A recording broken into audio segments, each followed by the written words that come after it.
Hello friends, welcome to சித்ராவின் ஊர் சுற்றலாம் வாங்க. இன்றைக்கி திருவான்மியூரில் இருக்கிற மருந்தீஸ்வரர் கோவிலுக்கு வந்திருக்கோம். கோவிலுடைய கிழக்கிலையும் மேற்கிலையும் 5 நிலைகளை கொண்ட ராஜகோபுரம் ரொம்ப அழகாக இருக்குது.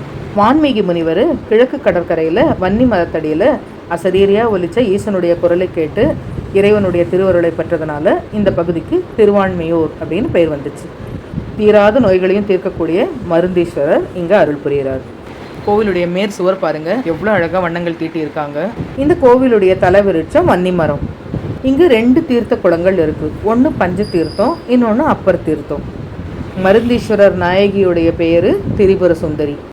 நம்ம கிழக்கு கோபுரம் வழியாக உள்ளே போகிறோம். உள்ளே நுழைஞ்ச உடனே வலது படத்தில் திரிபுர சுந்தரியோட சன்னதி இருக்குது. பக்கத்தில் இருக்கிற விநாயகர் சன்னதிக்கு போகிறோம்.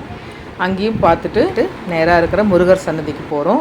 சிறந்த மேதையாக விளங்கிய அப்பைய தீட்சிதர்ன்றவர் சென்னைக்கு அருகில் இருக்கிற வேளச்சேரியில் வாழ்ந்துட்டு வர்றார்.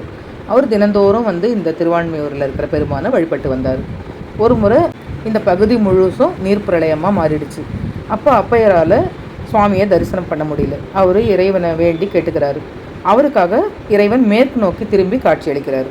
அதனால் இங்கே இறைவனுடைய சன்னதி, அதாவது மருந்தீஸ்வரருடைய சன்னதி மேற்கு நோக்கி அமைஞ்சிருக்கு.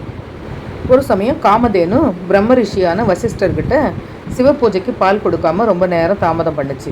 அதனால் கோபம் கொண்ட வசிஷ்டர், நீ பூவுலகில் பசுவாக பிறப்ப அப்படின்னு சாபம் போட்டுடுறாரு.